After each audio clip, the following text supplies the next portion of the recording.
Hey, young world, we are back here once again on Crate Diggers. My name is Verbz, and I'm here with Steez, and we've got another one for you today. We've got a single. We're gonna branch realms this time. might as well. We've stuck pretty well within our hip hop genre that we feel most at home at. Pretty hip hoppy. But we're gonna take it a little bit indie, alternative, maybe college rock, maybe jangle pop, maybe proto Brit pop. We're gonna do one from the Smiths today. Let's get into our feels. We got one called Panic from the Smiths. Ooh. Live on Crate Diggers. But we're not live. Let's go. Let's go.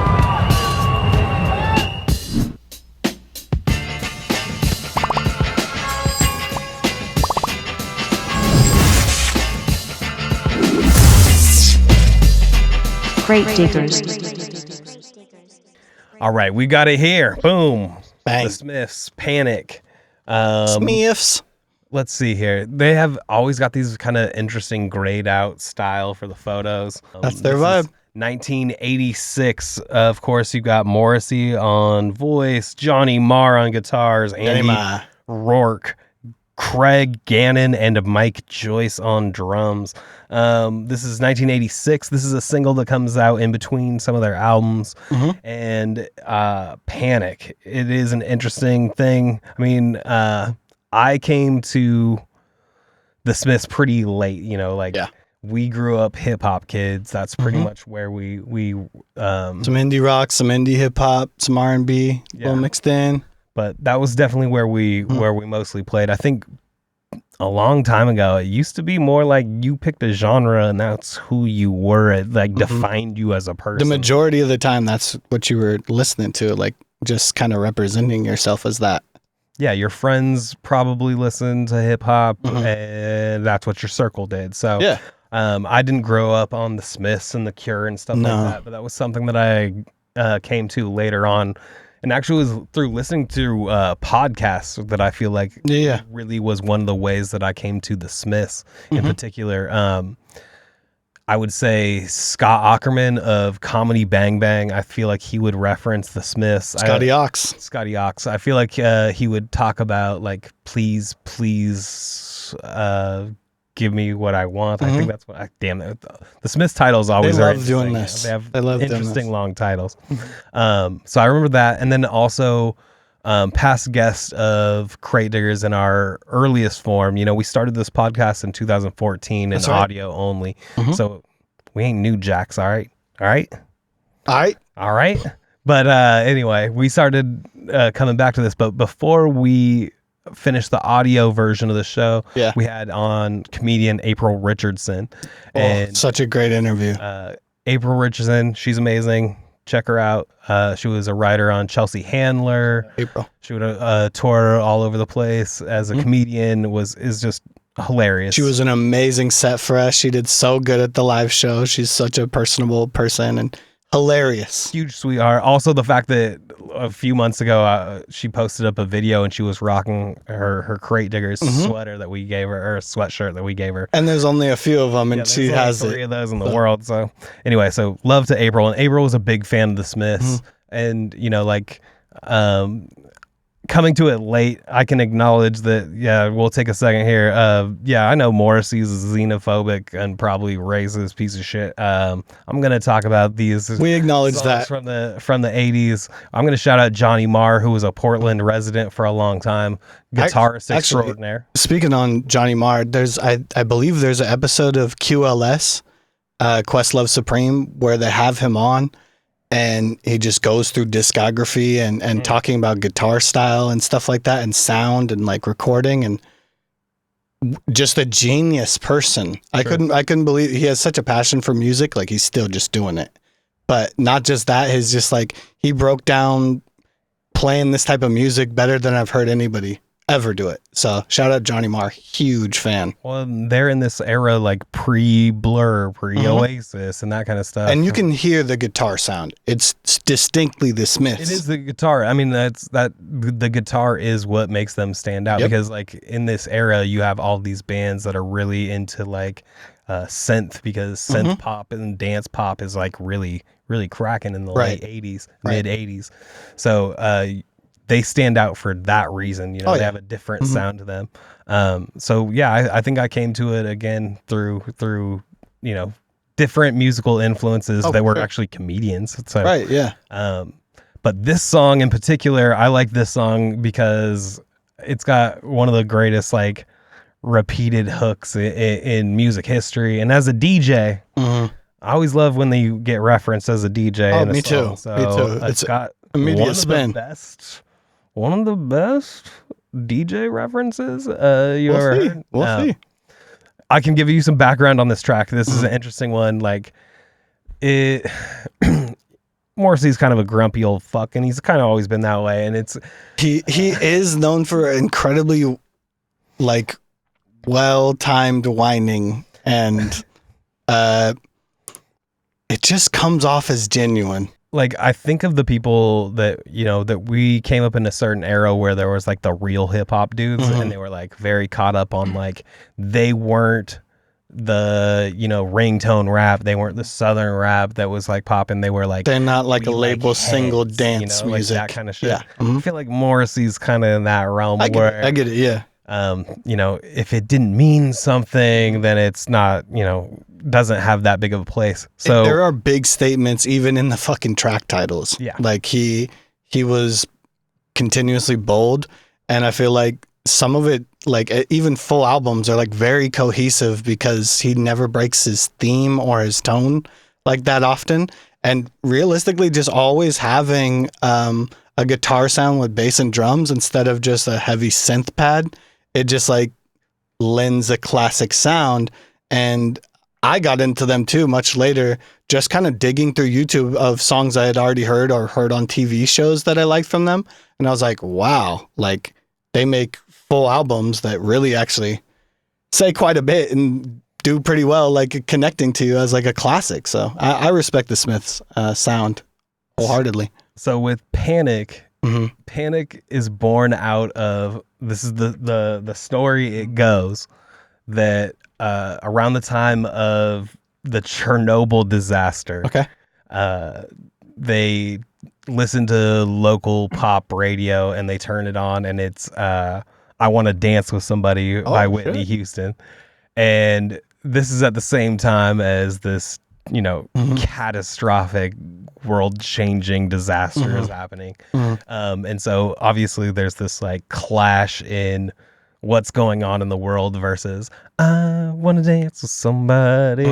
And so like that becomes his refrain of Hang the DJ. That is the like hook of this cut here. That's crazy. So it's essentially like, you know, what that's Whitney Houston, right? Yeah, it's about like, you know, what does the pop shit mean when we have real things going on in the world, which is, you know, kind of that grumpy old man take of the like real hip hop guy. That's the energy of that type of I get that guy too. So let me give it like a random tangent. All right, let's do it.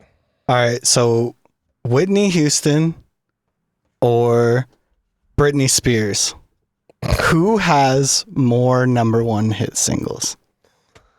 I assume it's got to be Britney then.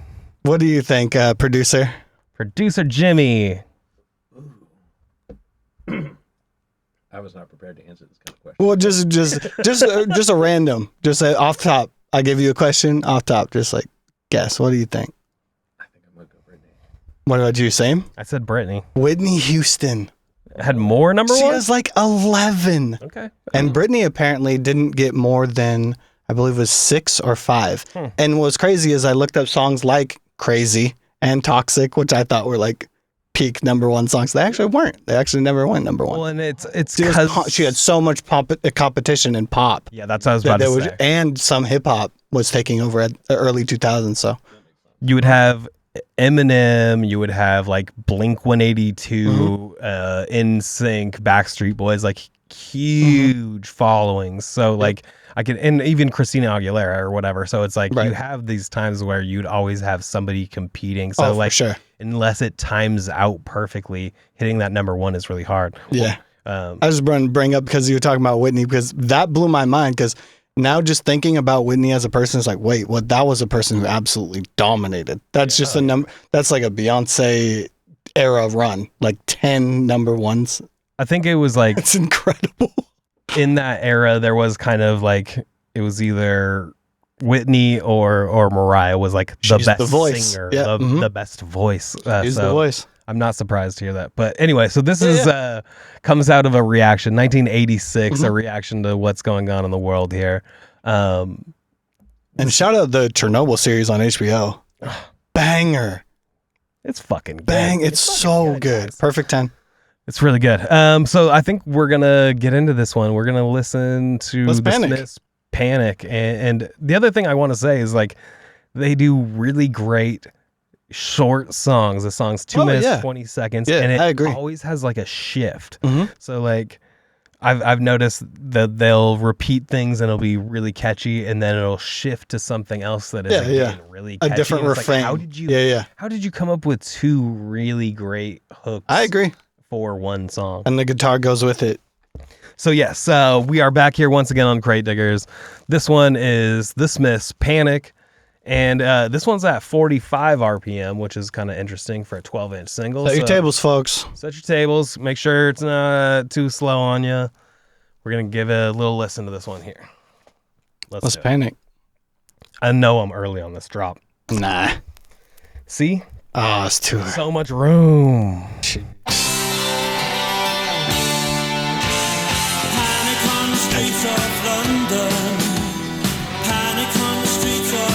Oh, now I'm remembering this. Thank you.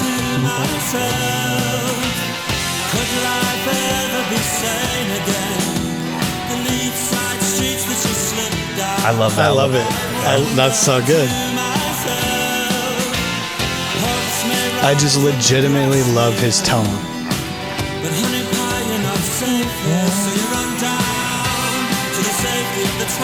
Yeah, such a great voice. Like hearing this and like the Kinks, I was like, man, there's a just dope British rock out there, just like that hits so like just legitimate rock. Yeah, just legitimate classic rock. Just works so well to me. Has like some Tom Petty energy to it or something. Do you hear how big the reverb is on everything they're doing? Just like every time it's the mic, it's the guitar, everything is like this pad. The blessed DJ. Whew.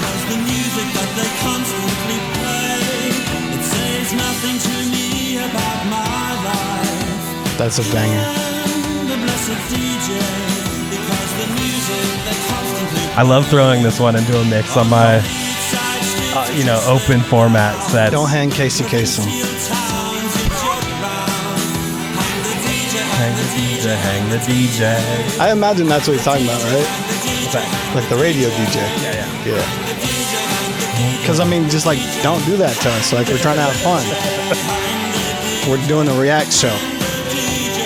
Hang the DJ. The kids into it. Oh, that's tough. I love the kids calling for your death DJ. It's on some gorilla shit.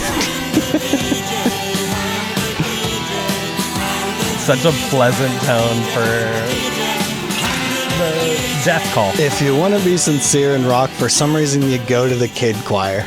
Kid choir, you goddamn kids. And look at that, we're done. Isn't that crazy? In and out. That's their songsmiths. In and out.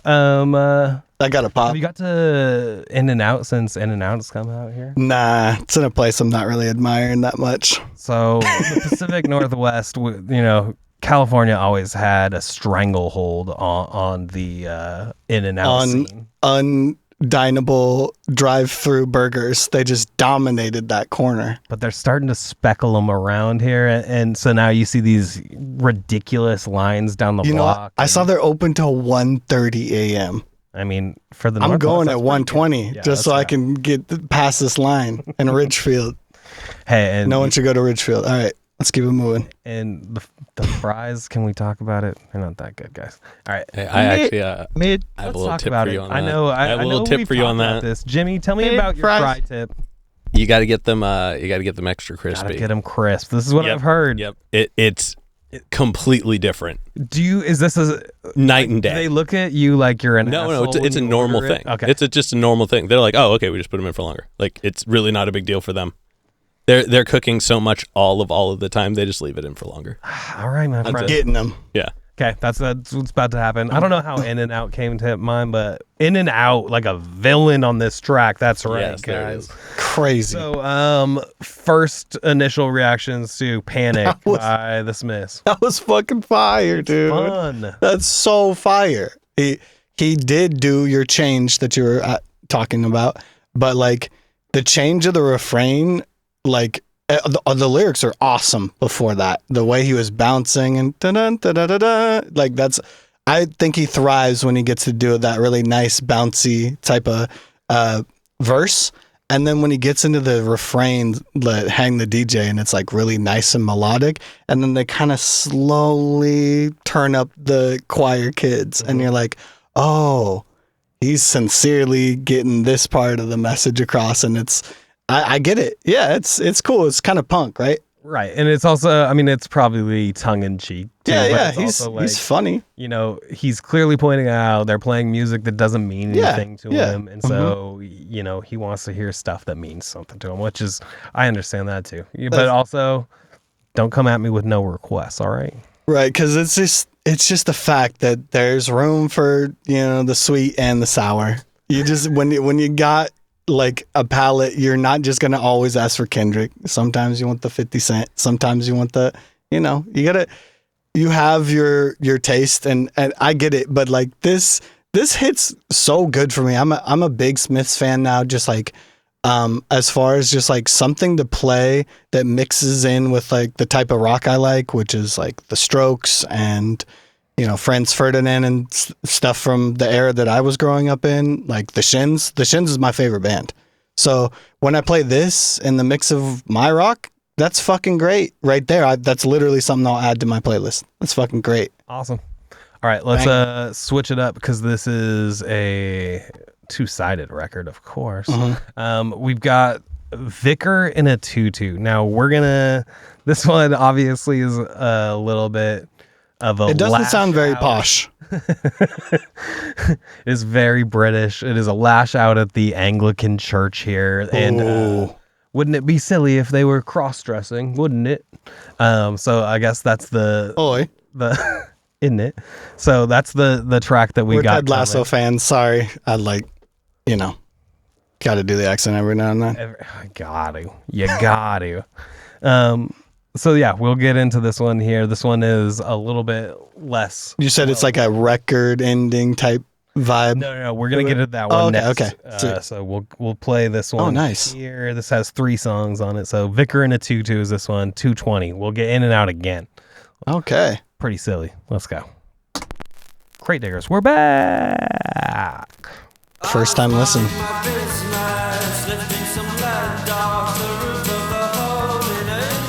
Very jangly.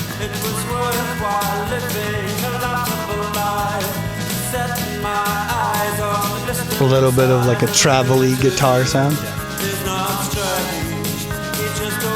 Some rambling man music. He was listening to Willie Nelson.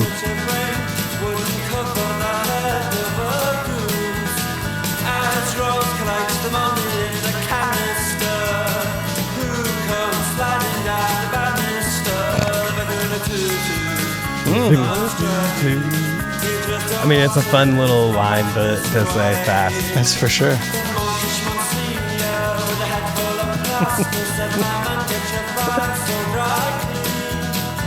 Church really gets to some people. No, yeah. Really is there. It's present. Vicar In A Tutu.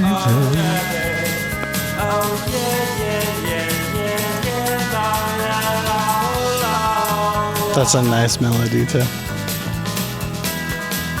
I mean, it almost has some like Creedence Clearwater to it. Yeah. It's a little country rocky, right? Some Green River. I wasn't expecting that. It does sound like a fun thing to say, right? Or almost.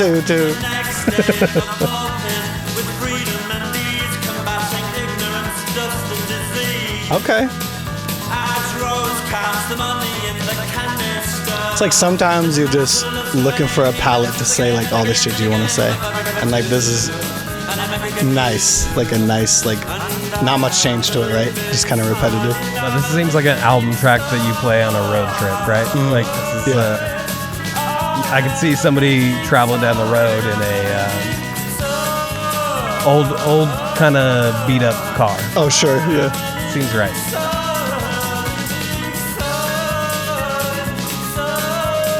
Again, another switch though. Yeah. Whoa. Nice ending. That's good. An echo out. I love an effect outro. I mean, I think it's pretty funny. Silly song, kind of inconsequential, but also playing with very English things. The vicar, the Anglican church, the money counter, the Monsignor, all of these things. Also just like kind of silly, fun words that sound good together.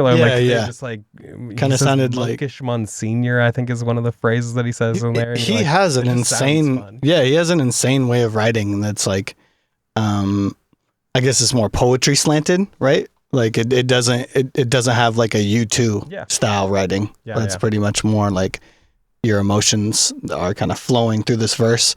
It's more like reference based, poetry based. He can.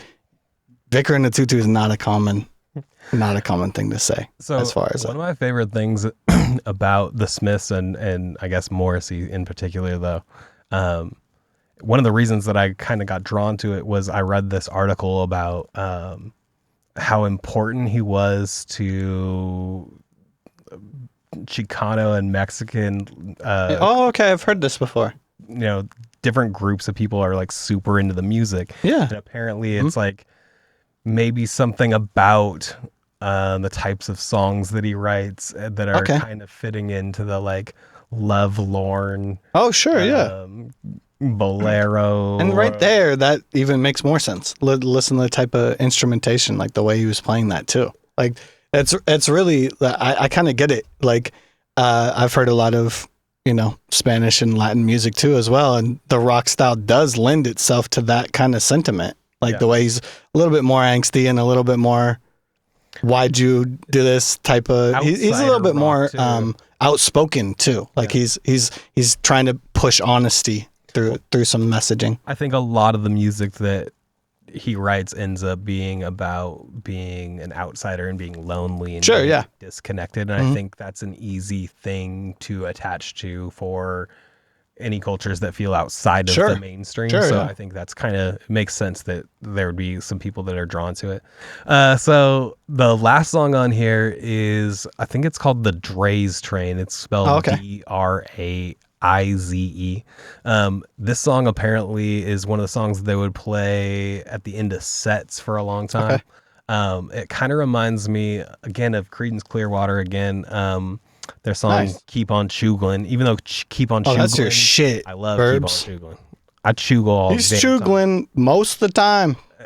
If you don't see me on screen, I'm chugglin'. If you see Verbz in the streets, he's chugglin'.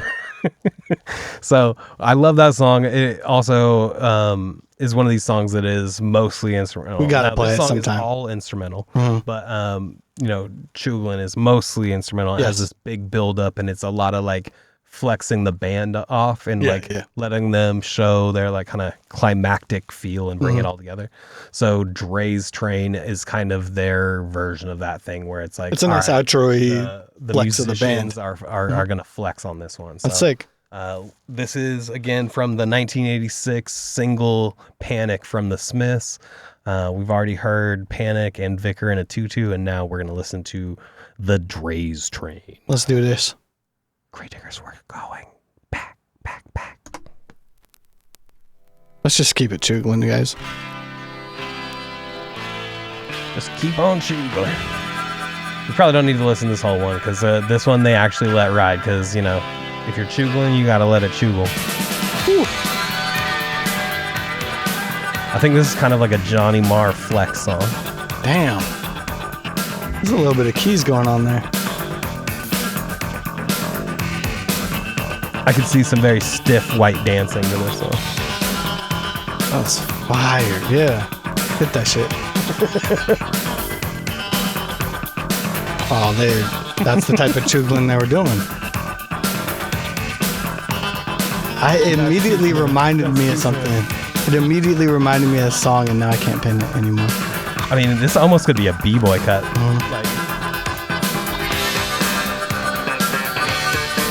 Ooh, the bass is coming in. Slapping. Damn. Ooh, there we go. It's locked in. Interesting layering of like effects. Yeah, I like it a lot.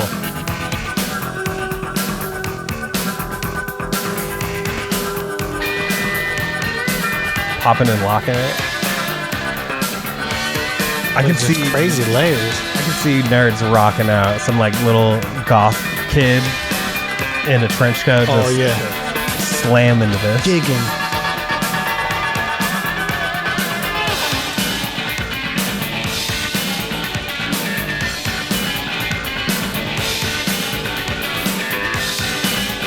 Damn.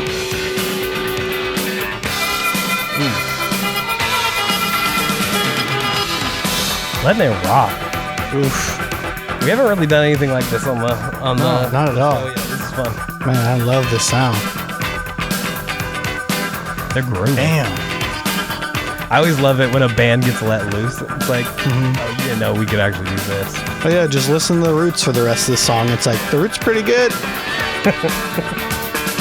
Guess you didn't know that. All right. Nah, that's crazy. I will, we'll do a power kill on this one. Let's go.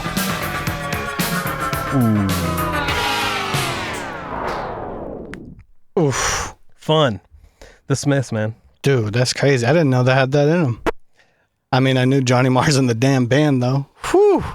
In the damn band. Incredible guitar all over that. All over that. Yeah. That was nuts. Yeah, I really enjoy how all three of these things all come together. It's interesting. It definitely like feels like three very different pieces all coming together. Oh, it's yeah, like you can tell they're between the projects because it's like, oh, we'll do this thing. It sounds like this. We'll do this thing. It sounds like that. But obviously a few songs that they took with them along the way because Panic and the Draize Train ended up staying with them for a while. So. Oh, that's fire. I mean, that was super impressive. Like, I know they have added different elements and layers to their songs. Like, they don't all sound like jangly rock with just like no keyboard or no synth or anything like that. That I didn't know they were on that like super layered like instrumentalist type thing too, which is like, of course there are those type of musicians in the band, but from the Smiths I know a lot more of the lyrical, type stuff. Yeah. Heaven Knows I'm Miserable Now. Yeah. Banger. Yeah, we definitely got some bangers. We'll revisit another day. Oh yeah. We have to do what we do best. We have to bring up and rate the boppability of these here tracks. So tell me about how you feeling boppability on Panic by the Smiths. Panic for sure my favorite. Like easy. With a bullet. Yeah. Man, it just immediately just like from ideas, lyrics to just like pleasant rock, like really replayable instrumentals too. That one just nails it. And then the DJ refrain that's killing me, especially the kids join in so demonically, if I should say. And then the next one, I thought, it's a little bit of like like an outspoken kind of I don't know, Beatles kind of had some of those ideas. Yeah. And then the final one, just the instrumental is just straight up bop. Yeah. Holy Rocking shit. out. Like I could listen to that whole thing, honestly. Yeah, that's a great one. So we're going to talk Panic for me, high boppability. I actually have played this one in DJ sets. I think it's a fun one to throw in to talk about. You got to have the record say DJ while you're DJing. The crowd to kill me at the end of the night. That's how confident I am in that shit. If he's walking out of there alive, y'all lost. Hang the DJ. Go ahead and try me. Try. So high boppability for me on Panic. Vicar In A Tutu. Today's the first day I think I've ever really like listened to it. I mean, I may have heard it before, but I'd say it's silly and has fun lyrics, but not a bop. It is a car traveling tune for me. The Draize Train, I think, would be a really fun song to see live. I feel like that would be like great closing energy, pretty high level of like kind of an aggressive track. Has more, and then you dip momentum. out, and then you get your encore. It's like a perfect ender. There you go. So I feel like Draize Train pretty bop, but no lyrics on it, so it's not going to be for everybody. But again, cool track. Every track has their own space, and I feel like that one has its it worked. place. We know where it goes. Worked At the end of the night. Mm-hmm. So we have done it once again because that's what we fucking do. We figured it out. We've got it down. Thanks to our damn man Jimmy from Jimmy's Jambox. Yes, sir. An extraordinary man. You go check out what he does because this man helps make shit happen. Boy. So thank you to Jimmy, and thank you for tuning in. I think I need to implore you to go and do the things that you gotta do. You gotta go and like this. You gotta subscribe. You gotta leave a comment. Tell us what your favorite song from the Smiths is. Maybe we've got it. Did you fuck with Panic? So this has been really fun. Thank you guys for checking us out.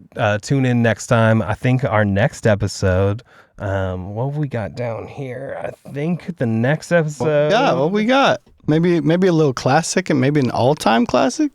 I think we'll do this one right here. Yeah. Give it to him. Give it to him. This one, Smooth. absolutely a legend. Maybe you heard of it? Lauryn Hill. Ain't no controversy about it. Doo-wop, that thing with Lost Ones on the B-side. That's a beautiful, beautiful record cover. Insane. So that'll be the next one that we come back to on Crate Diggers. Later. Peace, y'all.